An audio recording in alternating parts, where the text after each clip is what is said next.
Dark clouds floated over the alien colony on planet Varel 7. The sky was always red here, but today it looked darker than ever. Winds moved slowly, carrying the heavy silence that had settled on the colony for days. No birds sang, no machines made a sound. Everyone waited for the end. Captain Rallo stood on top of the command tower, his eyes locked on the black sky. He looked tired. His skin was pale and his uniform was dirty from days without sleep. Behind him, the control room was nearly empty. Only a few officers remained, sitting at silent consoles, waiting for orders that never came. They had sent a distress signal 22 days ago. Their message was short. "Enemy fleet approaching. We need help. Anyone, please respond." But there was no answer. No one replied. No ships came. Not even a message to say, "We received it." Just silence. Now the enemy was close. Their fleet was only hours away. Hundreds of ships, weapons charged. No one in the colony had enough power to fight. Their defense systems were weak. Their shields were almost gone. They had no backup, no escape route, no hope. The people in the colony knew what was coming. They just didn't know when. Children sat quietly in shelters, holding their parents' hands. Soldiers stood guard with empty eyes, knowing their weapons wouldn't stop what was coming. Engineers worked without rest to fix broken systems, even though they knew it would not be enough. Doctors moved between rooms, giving comfort, not medicine. There was nothing left to give. Captain Rallos walked down the tower stairs slowly. His boots echoed in the empty hallway. Every step felt heavier than the last. He entered the command chamber and looked at his team. His voice was calm, but cold. "They will arrive in 6 hours," he said. "Our shields are at 15%. Ground defenses are at 30%. No reinforcements, no contact. Prepare the final defense." No one spoke. They just nodded and returned to their work. Outside the colony, deep in space, scanners picked up movement. A massive group of enemy ships moved like a black cloud across the stars. They were shaped like knives, long and sharp, covered in weapons. Their engines burned a sick green light. The fleet commander, a creature known as Vorak the Iron Fist, sat in his throne-like chair, watching the colony on his screen. "They are weak," he growled. "No allies, no ships, no strength. Begin countdown. We attack at dusk." Back in the colony, an alarm suddenly rang. One of the younger officers stood up, confused. "Captain," she said, "I'm picking up a strange signal. It's not from the enemy, but it's coming fast, very fast." Rallos moved to her station. On the screen, a small dot blinked. It wasn't part of the enemy fleet, it was far out in the void. But it was moving faster than any ship they had ever seen.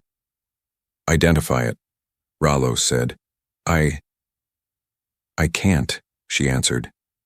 "It's not in our database. The engine signature, it's not ours, not enemy either." The dot moved closer and closer, then the signal vanished. Rallos stared at the screen. "Did we lose it?" "No," the officer said. It just stopped, instantly, like it hit a wall. But there's no wall."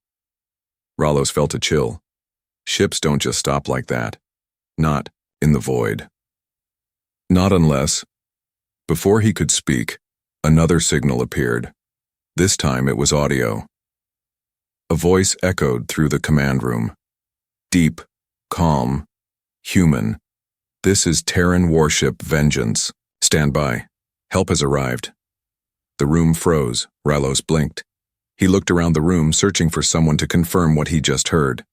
The young officer looked at him, eyes wide, mouth slightly open. Was that a human ship? Someone whispered. Before Rallos could answer, the room shook, not from an attack, from something massive entering the system. The air pressure changed. The lights flickered. Outside in the sky, a massive shape emerged from the blackness of space. It looked like a floating fortress, long, thick, covered in layers of metal and weapons. The engines glowed blue-white, brighter than any star. It made no sound. It didn't need to. The enemy fleet stopped moving. Vorak watched the human warship with cold eyes. He had faced humans before. But this one was different, bigger, stronger, angrier. The warship did not send threats. It simply positioned itself between the colony and the enemy fleet. Then its weapons powered up, hundreds of them from every side. Ralos stood in awe. The voice came again. You are not alone. Terran warship Vengeance is now active. Enemy. Targets locked. Defensive protocol. Code Red Hammer. The young officer turned to Ralos. Sir, I'm picking up power levels. I've never seen anything like it. Ralos whispered. Is that real? The warship fired. From one side of the ship, a beam of pure energy shot out and hit the nearest enemy cruiser. It didn't explode. It vanished, turned into dust in 1 second. The enemy fleet scrambled. Ships turned, trying to run. Others fired back, but their weapons barely touched the human ship's shields.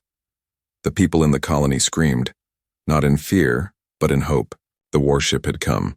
It was real. It was here, and it was angry. Inside the Terran ship, Commander Hale stood on the bridge. His face was hard, his eyes sharp. He looked at the enemy fleet like a hunter looks at prey. He gave one command. Begin. Extermination. One by one, the human warship destroyed the enemy ships with perfect aim. Each shot was fast, silent, deadly. The enemy had no time to react. No chance to escape. Vorak's ship was the last to remain. He sent a message to the warship. His voice was shaking. We surrender. Don't fire. We will leave. There was a pause. Then the voice of Commander Hale replied, You came. To kill the helpless, you don't get to leave. The screen turned black. A second later, Vorak's ship exploded into a ball of fire. Silence returned to the stars. The warship turned slowly, floating above the colony like a guardian angel made of metal and flame. Ralos stepped outside, looking up at the sky. The people gathered around him. Children pointed. Families cried. The voice came again, softer this time.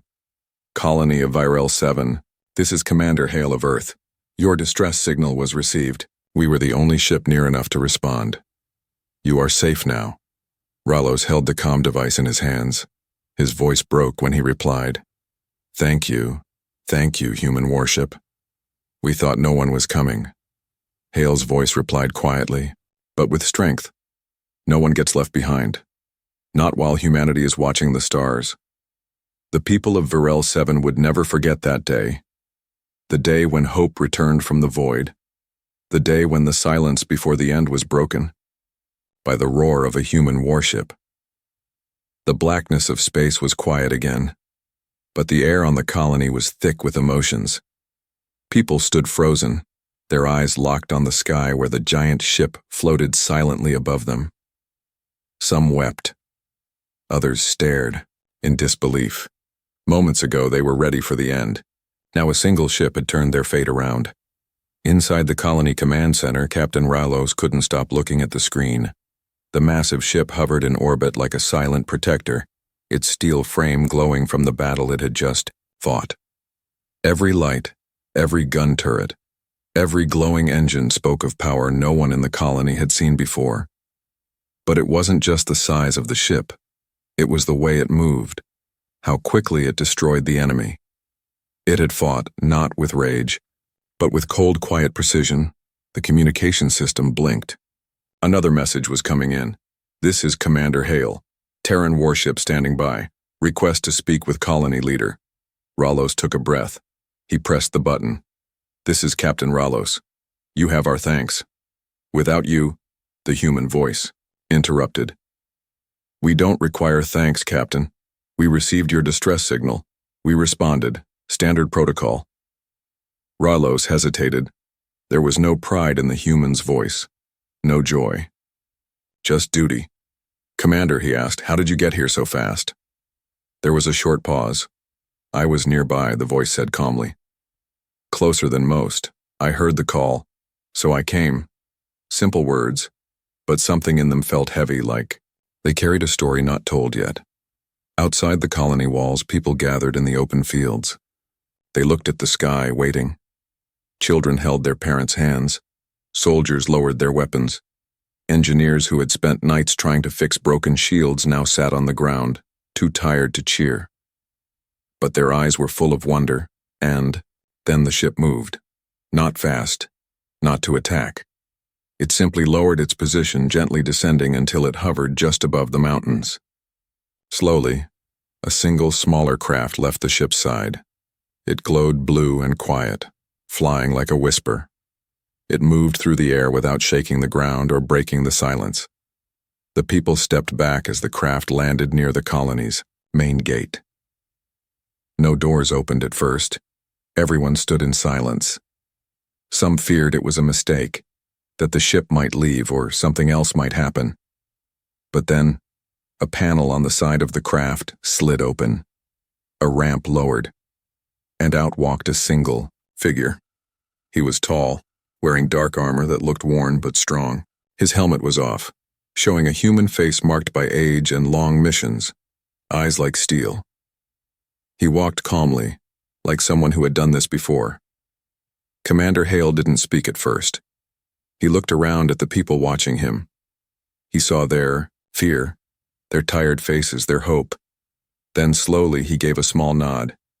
"You're safe now." Those 3 words were enough. A child stepped forward, holding a small toy. He offered it to the man. Hale paused, knelt, and took it gently. He smiled only for a second. Ralos came forward and extended his hand. "We owe you everything." "You don't owe me," Hale replied. "You called for help. Humanity listens."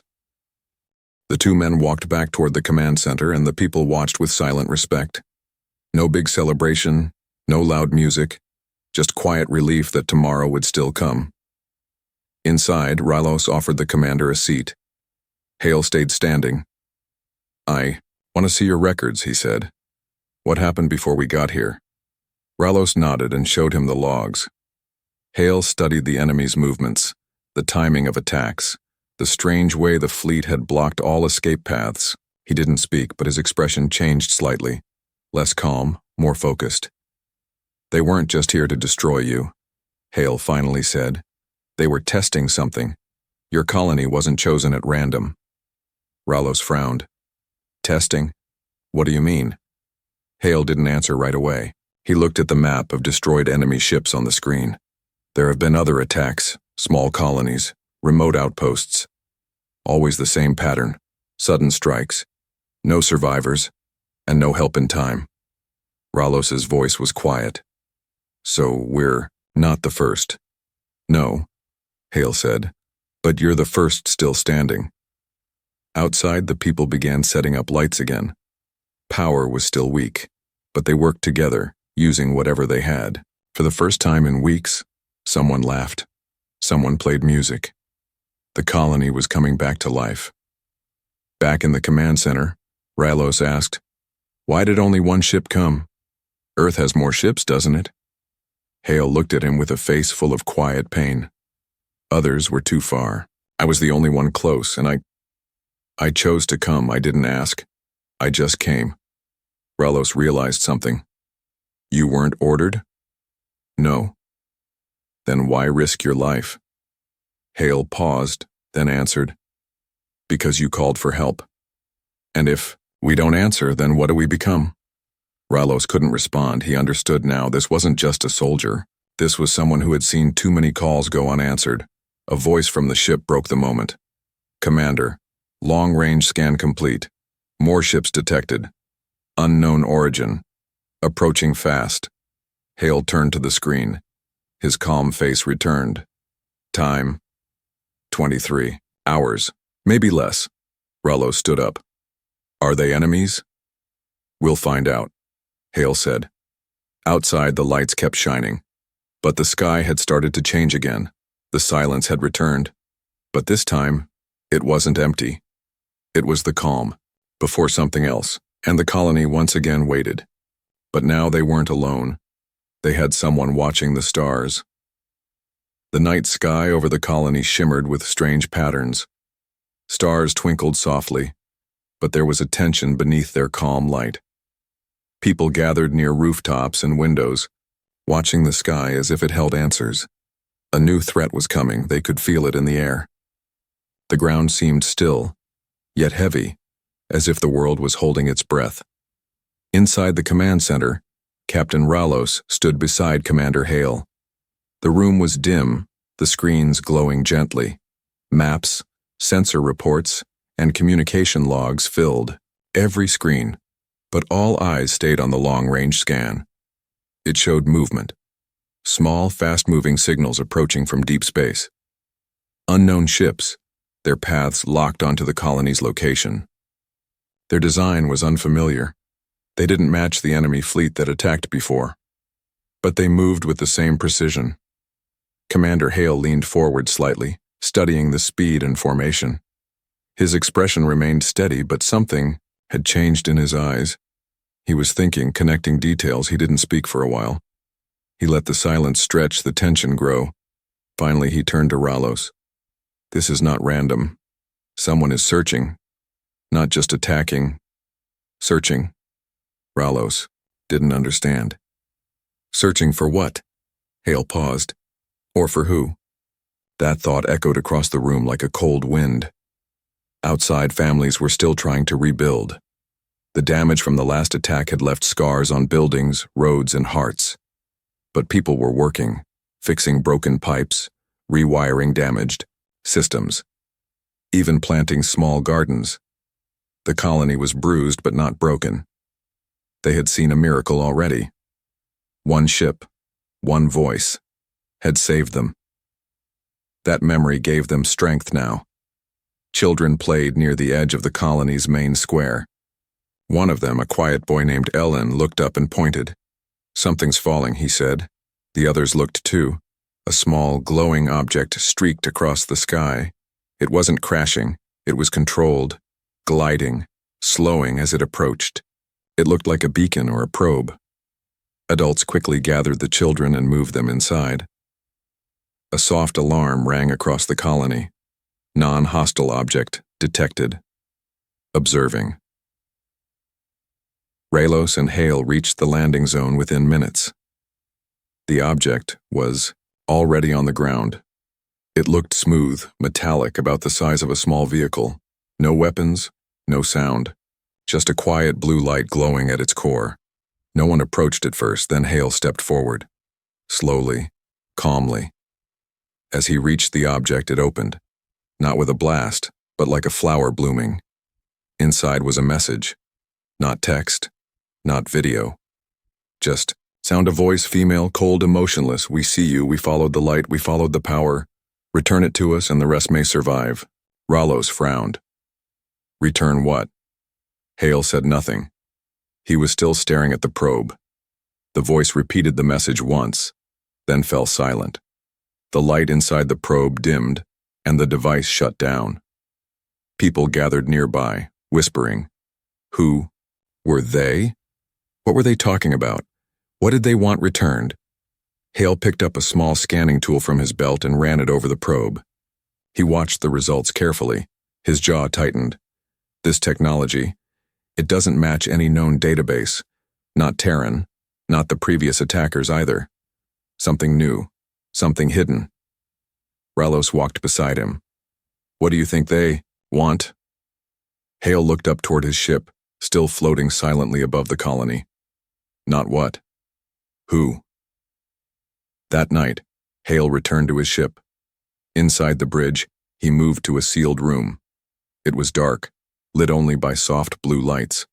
A round chamber held something behind thick glass, something alive. It was small, humanoid, sleeping, breathing slowly. Its skin shimmered like light touching water. It looked peaceful, like a child, but not human. Not exactly. Hale stood there for a long time. He spoke quietly. They found you. Back on the planet, Ralos read old logs. Records from the first day of their colony's formation. Reports of strange signals. Sightings of distant lights in the sky. People had dismissed them back then as system errors or illusions. But now they weren't so sure. The next morning, a second message arrived, this one clearer.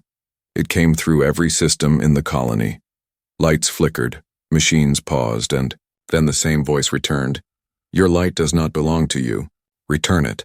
We are close. Hale returned to the surface. This time he brought a team. Not soldiers, but scientists, communication experts, and energy analysts. They worked quickly, setting up equipment around the beacon. They studied its signal, its language structure, its energy. Hours passed. Then one of the scientists gasped. He had found a pattern. The voice wasn't just a warning, it was tracking. Not by location, but by energy frequency. They're following a signal, the scientist said. A unique pulse. Hale already knew. He had known since the moment he saw the probe. They're following the child. The others looked at him in shock. Rallo stepped forward. What child? Hale didn't answer directly. He turned toward the mountains and said only, They're not here to destroy. They're here to take. The people of the colony began to worry. Whispers spread, fast questions piled up. Was something hidden among them? Were they still in danger? But Hale wasn't preparing for a defense, he was preparing for a choice. He stood once again at the front of his ship, looking down at the colony. Behind him, the small child from the chamber now stood quietly, awake, looking up at the stars. Its eyes were large, shining, full of calm. It reached out and touched Hale's hand. There was no fear. Just understanding. The voice echoed once again, now stronger, filling every channel. We arrive soon. Give us what is ours, or stay in darkness. But Hale wasn't afraid. He looked at the stars and in a soft voice said, We don't give away those who trust us. The countdown had begun, and the real story was only just starting. The colony woke under a sky that seemed deeper than usual. The stars weren't just distant lights anymore, they were eyes, watching, waiting. Whispers moved through the streets like wind through tall grass. Something was out there. Something coming closer. People didn't need alarms to know it. They felt it. In the central square, workers paused mid-task.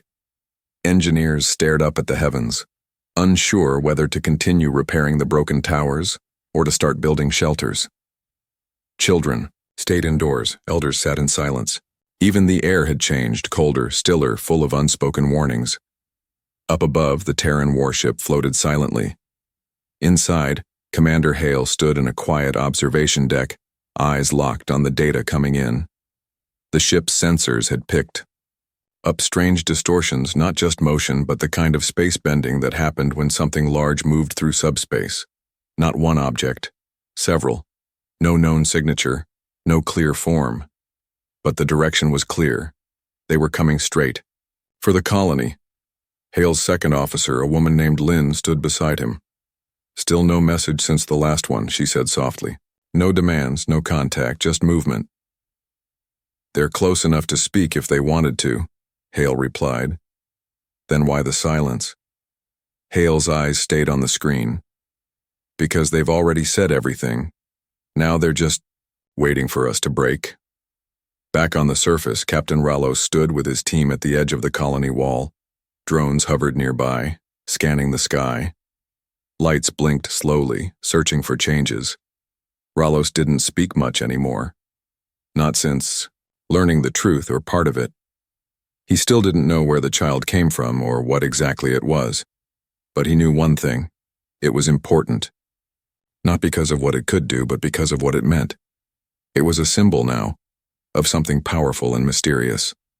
And the strangers out there wanted it back. In the command room, a message came through. Not from the unknown ships, but from the child. It spoke for the first time. Soft voice, gentle tone, strange accent. They are not angry. They are afraid. Everyone turned to the screen, confused. The child continued. They lost something long ago. They search for it everywhere. They believe they will stop hurting if they find it again. But they are wrong. Hale listened without interruption. He had heard many strange things in his years of service. But never something like this.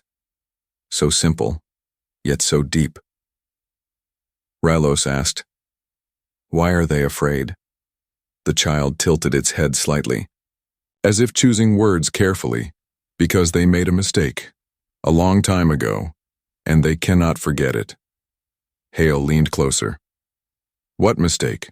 The child looked down. They created me. Silence filled the room like water in a sealed chamber. Rylos took a breath. Are you saying they're not your enemies? The child shook its head gently. No, they are my family. Everyone looked at Hale, waiting for a decision, but he didn't make one. Instead, he walked away, alone, into a quiet hallway. He stood near a window, watching the stars, and slowly, he opened a small device from his belt. A recording. One he had kept for years. A woman's voice played. You can't always fight your way to peace, Hale. Sometimes you have to stand still and let the truth find you. He closed the device and looked out the window again. Down on the planet, the people waited. The fear hadn't left, but there was something else now. Curiosity, hope, a sense that maybe this wasn't just another battle. Maybe this was something more. Later that night, the stars shifted. Everyone felt it. Dozens of shapes appeared near the edge of the sky. Not ships exactly. Something stranger. Their forms shifted slowly, like smoke trapped in glass. They didn't move fast. They floated slow and silent toward the colony. No weapons fired, no messages were sent. They just arrived. The colony's defenses went active. Lights turned red. Shields hummed. Soldiers grabbed equipment and rushed to position. Hale's warship adjusted slightly, ready to protect. But nothing happened. The strange ships hovered there, close but not touching. Watching. Rylos and Hale stood, together on the surface now, at the same place where the first probe landed. The child stood with them. The largest of the unknown ships lowered slightly, and then, from its underside, a platform opened. A single figure appeared, floating slowly, down in a beam of soft blue light. The figure was tall, clothed in layers that shimmered like mist. Its face was not clearly visible, but its presence was calm. Not threatening. Not weak either. Just quiet.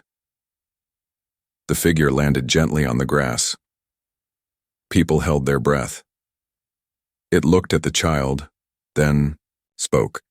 Not aloud, but inside their minds. You are safe. The child stepped forward but did not leave Hale's side. The figure continued.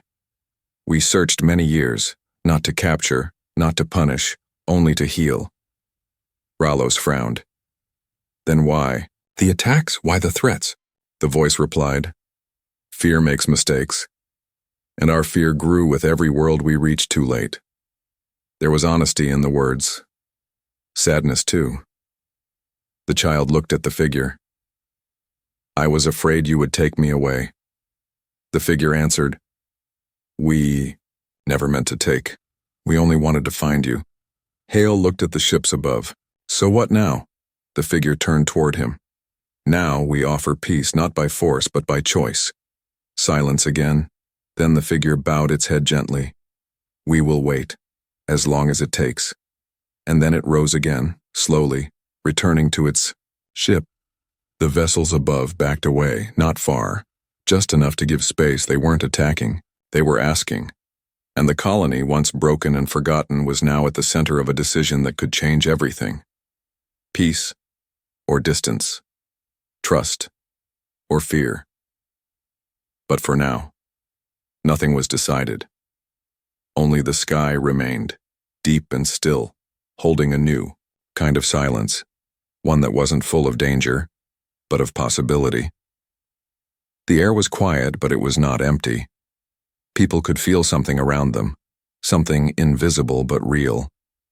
It was like the wind before a great storm, not loud, not wild, but full of weight. The colony had faced attacks, warnings, and silence. Now, it faced something harder to understand. Waiting. The ships that came from the stars were still there. Dozens of them, floating just beyond the planet's edge, They didn't fire. They didn't move. They simply waited, watching, present, patient. Some colonists found that peaceful. Others found it terrifying. Inside the main hall of the colony's council, leaders sat around a large table. Captain Ralos was there, his hands folded tightly. Engineers, scientists, and civilians had gathered too. Everyone had questions, but not enough answers. One of the young engineers finally spoke. They say they're not here to harm us. But if they're peaceful, why did they come with so many ships? An older woman, a teacher from the first group of settlers, answered gently. Sometimes even those with kind intentions carry heavy memories. They bring protection not for battle, but for what they fear might happen again. Silence followed. Ralos turned his head toward the screen behind them. It showed the distant sky and the quiet ships glowing softly in the starlight. Meanwhile, on the Terran ship above, Commander Hale stood in a small chamber. Across from him, the child sat, calm and still. It no longer looked confused or afraid. It looked thoughtful, as if it remembered something far away.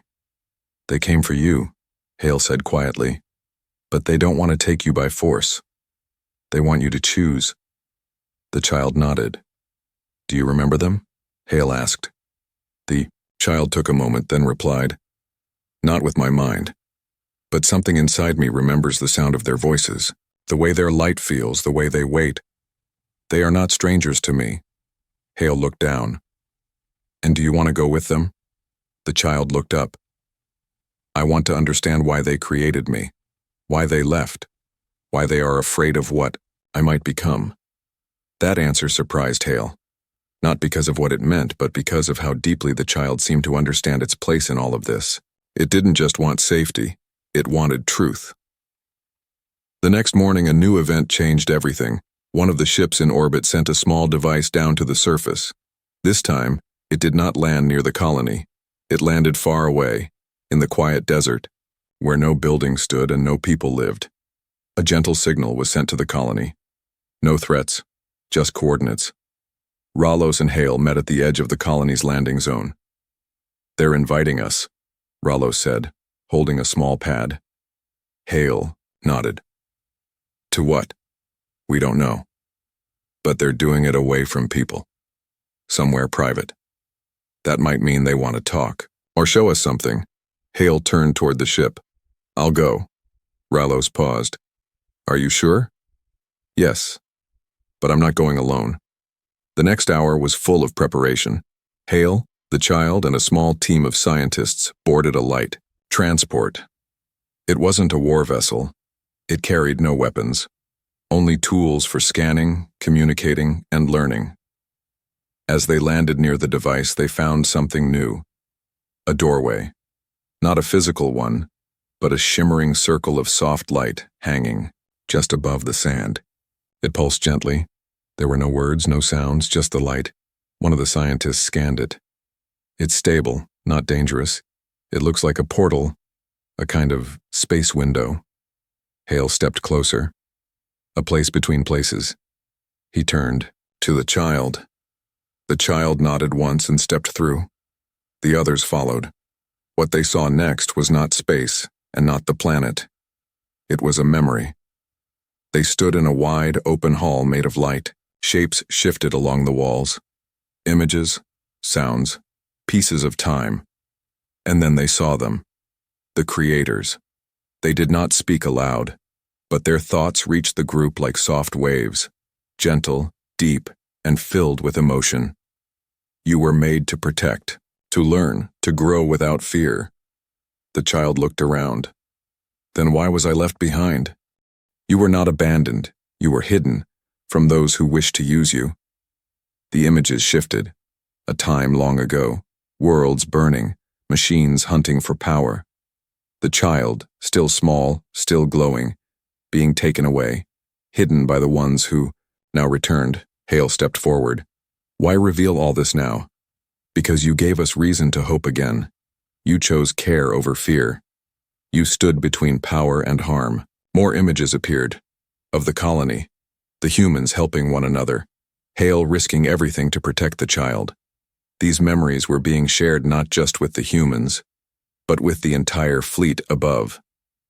You reminded us what we once believed in. The child looked up. And now? The voices replied together. Now we ask, not command. Now we wait, not chase. Now we listen. The light dimmed slowly and the memory room faded. They were back in the desert. The portal closed behind them. No time had passed outside, but inside they had seen generations. Hale placed a hand gently on the child's shoulder. What do you want to do? The child looked toward the sky where the ship still waited, silent and glowing. I want to learn more, not just from them, but from here too. Hale smiled. Back in the colony, the people saw the transport return.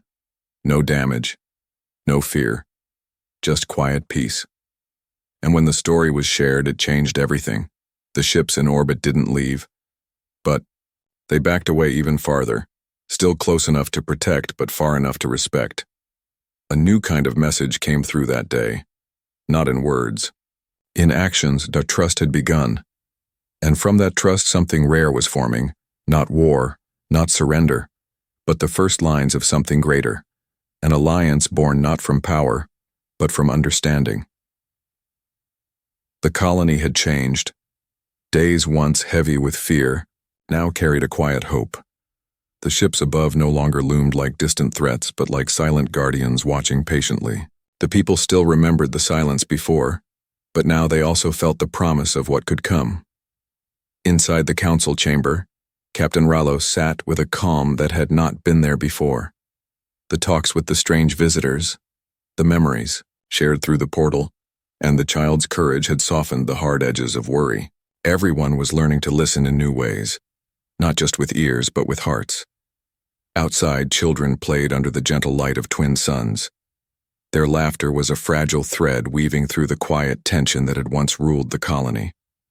It was a sign, life moving forward despite all that had happened. Commander Hale stood on the deck of the Terran warship, watching the horizon where the strange fleet still hovered. They had not left. Instead, they had sent emissaries, small craft that moved like gentle shadows coming closer to the colony each day, bringing gifts of knowledge and peace. Among the gifts were messages from the creators, spoken through the child. They spoke of a universe filled with endless wonders but also deep responsibility. The child became a bridge, not only between two worlds but between the past and the future. One morning a new message arrived. This one was different. It came as a vision rather than words. A shimmering map that spread across the main hall's floor like light on water. The map showed not only stars and planets but lines, paths connecting worlds, each marked with signs of life, struggle, and hope. This is the way forward, the child said quietly. They want us to join, to be part of something larger. Rallo studied the map, tracing a finger along one glowing line. We have lived isolated here, but maybe it is time to reach out, to learn, to share, to grow. Hale nodded. But what will we bring? What will we give? The child smiled, a small light shining in its eyes. We will bring what makes us human. Compassion, courage, the will to protect, not just fight. The council agreed to prepare a small delegation to visit the fleet. This group would carry the colony's hopes and fears alike. They would learn what had been kept secret for generations and share the stories of their own struggles and dreams. As the day of departure approached, the colony came alive with activity. People prepared gifts, symbols of their culture, knowledge of their sciences, and the simple kindnesses that had kept them alive. There was nervous excitement in the air, mixed with the weight of history pressing gently on their shoulders. Hale and the child stood at the edge of the landing zone, ready to lead the delegation. This journey will not be easy, Hale said softly, but it will change us all. The child looked up at the waiting ships. I am ready. Together they boarded a sleek vessel. The engines hummed with gentle power as the ship lifted into the sky. The colony watched as it disappeared into the stars. Inside the ship, the delegation saw wonders beyond their imagining. The strange fleet was not just ships but a moving city, a community of beings who had learned to live in harmony with technology and nature, blending light and shadow in ways that seemed almost magical. The creators welcomed them not as strangers, but as old friends long awaited. "We once feared what you could become," one of them said. "Now we see what you already are." The child stepped forward, holding a small glowing orb, an ancient gift passed down from the creators to the humans. "We carry your hopes, your lessons, and the promise to protect what is good." The journey that followed was full of learning. The humans discovered new ways to heal, to grow, and to build. They shared their stories too. Stories of resilience, of kindness, and of fighting not with weapons but with heart. Back on the colony, people watched the skies with a new light. They no longer feared the unknown, but awaited it with open arms. The child became a teacher, a guide for both humans and their visitors. It helped build a future where trust was stronger than fear and curiosity greater than doubt. And so, the colony was no longer alone. It was part of something vast, a network of life and light reaching across the stars. The silence before had passed. Now there was a new sound, the sound of voices joining together, the sound of hope, and the promise of tomorrow.